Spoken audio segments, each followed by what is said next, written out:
What's up guys? Steve Cook here from fitnessculture.com. I'm in sunny Sydney, Australia, and today I'm gonna go over with you my favorite exercises to target one of the most talked about or questioned body parts of the leg. So I always get this question, Steve, how do I get a bigger teardrop muscle, also known as the vastus medialis? So your vastus medialis is just above your knee and just on the inside there. So it's that teardrop muscle that bodybuilders love to have, but it's a really hard one to get. It's really hard to train just this area. Today we're gonna be looking at it from a bodybuilder standpoint, how to develop that, but it's also good practice because it's gonna promote a healthy knee. There are three things that we really wanna concentrate on when we're talking about the vastus medialis. The first is our toe position. So our toe position is gonna come into play whether it's a squat or leg press or leg extension. The second thing is gonna be really our center of gravity. And that has to do with our toes, but it also has to deal with our heels and then the tracking of our knees over our toes. The last thing we're gonna talk about is overloading the muscle at the bottom of the movement. So you're gonna see a lot of deep squatting along with 1 1/4 movements because that is where we're really overloading and we're activating the most VMO. So a lot of people out there, you know, they're really careful when they do squats. They want big numbers, so they really concentrate on hitting 90 degrees. If you want to develop glutes, and obviously we want to do that as well, but when we start talking about the VMO, we're gonna get deep. We're gonna get nice and low on things. That should be one thing right away we look at doing. When we couple that in with our toe placement and our knees over the toes, you're gonna notice that our heels wanna start coming up. And that is why we're gonna bring in the slant board into play on things. Doing this is going to allow us to continue to push through the heels on our squat movements, but also it's gonna keep our center of gravity upright. So if I'm here and my toes start coming up, what happens? My chest falls over my knee, I become off balance. So doing things on a slant board, it allows us maximal contraction of the VMO, getting nice and low, chest is nice and tall, and as we come up, we're pushing through the heels, coming up just shy of locking out. I don't wanna be there, I wanna be here. I wanna do 4 sets of this exercise after your warm-ups, and we're really shooting for that 10 to 15 rep range.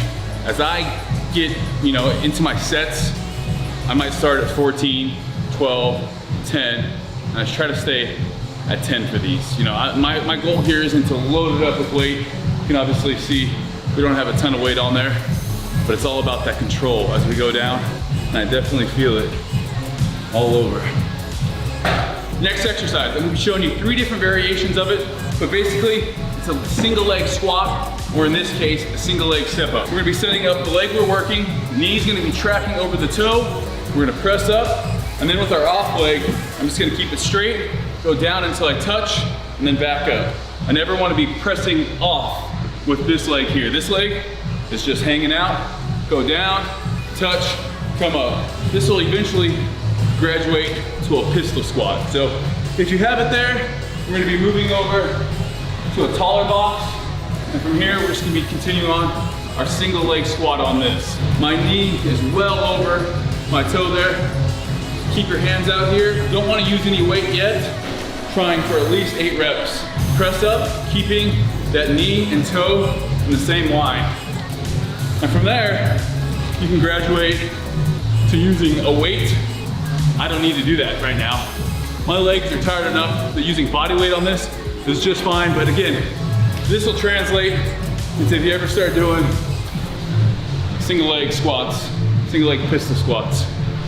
Woo! My flexibility and the fact that I'm a little bit fatigued in the legs right now, pistol squats are a no. Next up in our VMO training is gonna be a leg press. Typically, we're just gonna be working our legs, doing a standard leg press. Our feet are gonna be in the middle. We're just gonna drop those to the bottom. You can see my toes are actually elevated on here as well. Nice and slow, down all the way, up a quarter, back down, all the way up. We got 4 sets, shooting for 8 reps of 1 1/4. So it's a lot of time under tension, a lot of maximizing the load at the bottom of the movement.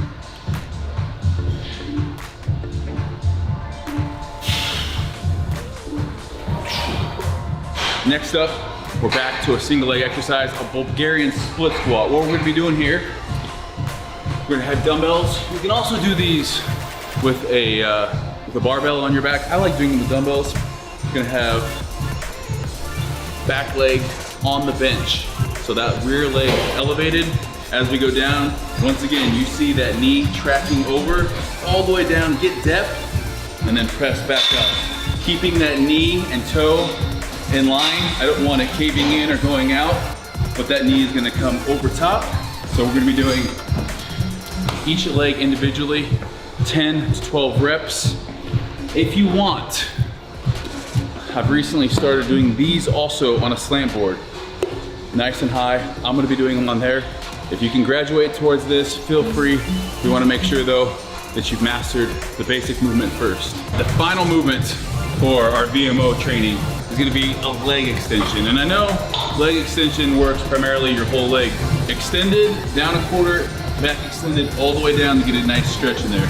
Biggest thing is, instead of just keeping our toes straight, we're gonna go slightly pointed out there. And you can just feel it. You just point your toe and go here, you get a better contraction in the VMO.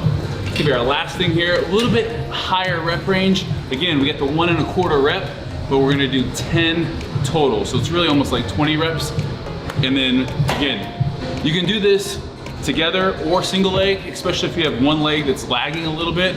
I'd recommend doing an isolation and really focusing on doing the same number of sets and reps on each leg, but only going as heavy as that smaller or weaker leg or less defined leg can handle. And that leg might be less defined for genetic reasons, or let's pretend that you're always looking at one leg. I tend to do that with my arms. I always tend to look in the mirror at my left arm. It's like, hey man, switch it up. Look at your other leg. Focus on that other leg. It's hard when you talk about mind-muscle connection. We have 2 VMOs. Where's your mind connecting with?